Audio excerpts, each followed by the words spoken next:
Everyone, कैसे हैं आप सब। आज हम एक सबसे ज़्यादा इंपॉर्टेंट टॉपिक करने जा रहे हैं जो कि है नेफ्रॉन। नेफ्रॉन हमारा प्रीवियस ईयर क्वेश्चन में भी कई बार आ चुका है कि जो मतलब उसका डायग्राम भी पूछा गया है, उसकी फंक्शनिंग भी पूछी गई है और काफ़ी चीज़ें। नेफ्रॉन वैसे भी हमारा आपको 12th क्लास में भी, अगर आप बायो फील्ड में लेते हैं, मेडिकल साइंस अगर आप लेते हैं तो 12th क्लास में आपको बहुत काम आने वाला है।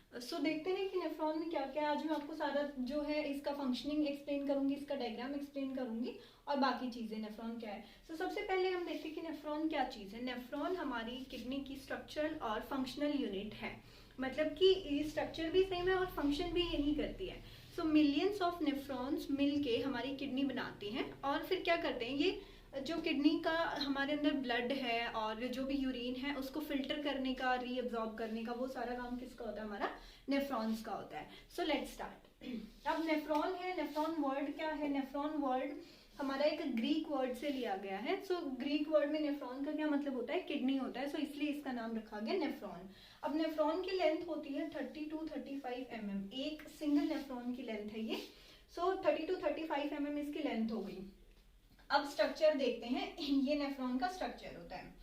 अब स्ट्रक्चर में हमारे पास सबसे पहली चीज क्या आती है? एक आता है हमारे पास एफरेंट आर्टीरियोल, एक होती है हमारे पास इफरेंट आर्टीरियोल। अब ये कैपिलरी क्या है? ये इनफिल्टर्ड ब्लड को लेके आती है। यहाँ से ये इनफिल्टर्ड ब्लड को लाई और जो भी उसमें यूरिन कंटेंट था उन सबको लेके आई। यहाँ पे इन्होंने एक गुच्छा बना लिया कैपिलरीज का, इसे हम बोलते हैं टफ्ट ऑफ कैपिलरीज, ठीक है। और यहाँ से ये वापस निकल गई। एफरेंट कौन सी हुई? जो ला रही है, और इफरेंट कौन सी हुई? जो वापस लेके जा रही है, फिल्टर हुई चीजों को वापस लेके जा रही है। अब हमारा एक स्ट्रक्चर है, ये जो कप लाइक स्ट्रक्चर है। कप लाइक स्ट्रक्चर को हम क्या बोलेंगे? बॉमिन्स कैप्सूल बोलते हैं। ये जो हमारा हो गया, ये हो गया बॉमिन्स कैप्सूल। अब और ये टफ्ट ऑफ कैपिलरीज जो हो गया, ये हो गया ग्लोमेरुलस। अब इसका काम क्या है? जितना भी जो एफरेंट आर्टीरियोल है वो ब्लड को और जो वाटर है, जो भी मिनरल्स है, इलेक्ट्रोलाइट्स, उन सबको लेके आई। अब वो चीज कहाँ हुई? स्टफ्ड ऑफ कैपिलरीज में आके फिल्टर होने लग गई।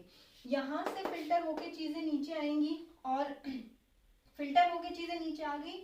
अब जो क्लीन था, जो प्योर चीज थी, वो ऊपर चली गई। जो भी हमारा प्योर ब्लड था वो सारा ऊपर चला गया। इसमें से जो ये टफ्ट ऑफ कैपिलरीज है, इसमें से बॉमिन्स कैप्सूल के अंदर जो फिल्ट्रेट आया उसे हम क्या बोलते हैं? Ultra filtrate. अल्ट्रा फिल्ट्रेट हम बोलते हैं इसको। जो यहाँ पे जितना भी फिल्ट्रेट बचा हुआ वापस आया वो हमारा हो गया अल्ट्रा फिल्ट्रेट। अब ये अल्ट्रा फिल्ट्रेट क्या करेगा, कहाँ जाएगा, ठीक है, वो देखते हैं। पहले हमने ये जो स्ट्रक्चर देखा कि ये एक हमारा गुच्छा हो गया इनका कैपिलरीज का, और ये हमारा सेकेंड हो गया बॉमिन्स कैप्सूल। इन दोनों को मिला के, इसको और इसको मिला के हम क्या बोलते हैं?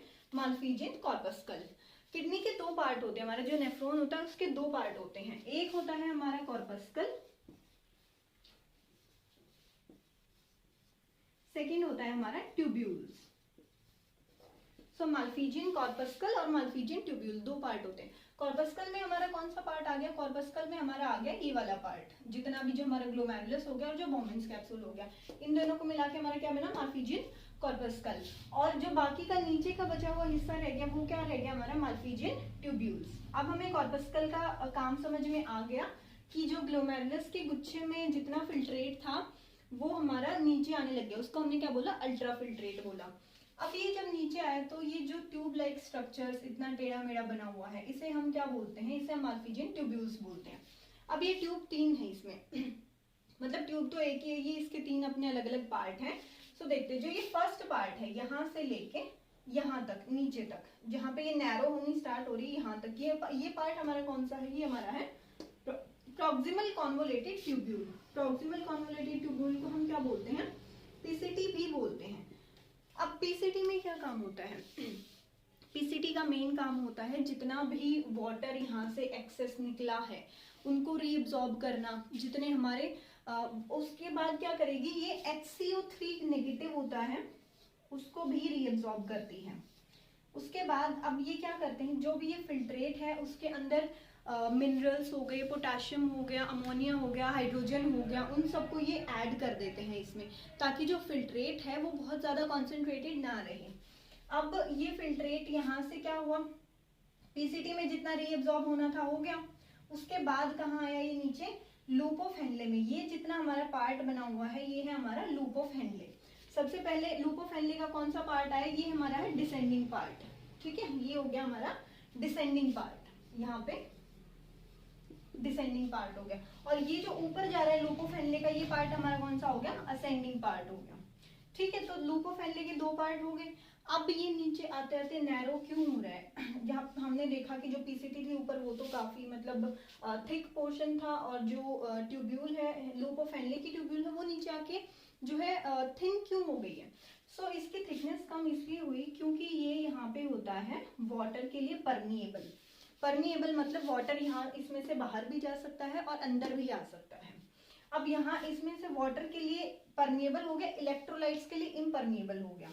ये जो है वाटर के लिए तो परमिएबल हो गया, पॉजिटिव लगा देती हूँ मैं, और जो इलेक्ट्रोलाइट्स हो गए उसके लिए ये इम्परमिएबल हो गया। तो अब वाटर इसमें अंदर भी आ सकता है बाहर भी जा सकता है, तो जो भी हमारा सॉल्यूशन है वो यहाँ पे कॉन्सेंट्रेटेड हो जाएगा। अब वाटर इसमें से बाहर निकल सकता है अगर निकलना चाहे तो, जितना किडनी को जरूरत नहीं है वो अगर बाहर निकालना चाहे तो वो उसको निकाल देगी। ऊपर जाते जाते क्या होगा, वाटर दोबारा से रीअब्सॉर्ब होना स्टार्ट होगा। जो असेंडिंग लूप ऑफ हेनले है वो वाटर के लिए इम्परमिएबल होता है, यानी कि अब यहाँ से वाटर जो है बाहर नहीं निकल सकता। जितना पार्ट था वो हमारा वाटर का निकल चुका है, अब हम वाटर को दोबारा से रीअब्सॉर्ब करेंगे। एक चीज बोली जाती है कि जो हमारा नेफ्रॉन है वो हमारे फिल्ट्रेट का 99% पार्ट रीअब्सॉर्ब कर लेती है, यानी कि जो जितना हमारा यूरिन हमारा पास आउट होता है वो क्या होता है, वो सिर्फ उस फिल्ट्रेट का ओनली 1% होता है।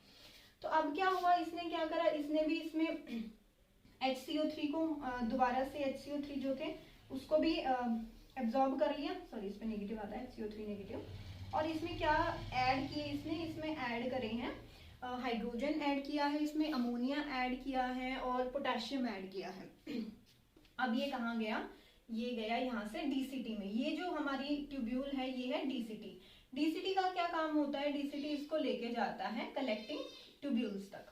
अब ये कलेक्टिंग ट्यूब्यूल्स या कलेक्टिंग डक्ट के पास जो भी हमारा अल्ट्रा फिल्ट्रेट था वो हमारा चला गया। अब कलेक्टिंग ट्यूब्यूल्स क्या करेंगी, बहुत सारी कलेक्टिंग ट्यूब्यूल्स जो होती है वो किडनी में एक जगह पे इकट्ठा होती हैं, और कलेक्टिंग ट्यूब्यूल्स से जो हमारा फिल्ट्रेट है, जो भी फिल्ट्रेट हमारा कौन सा बचा, अब हमारा यूरिन बच गया, क्योंकि उस यूरिन के पार्ट में से जितनी भी चीजें हमारे काम की थी वो हमने क्या करी, वो सारी किडनी ने रीअब्सॉर्ब कर ली।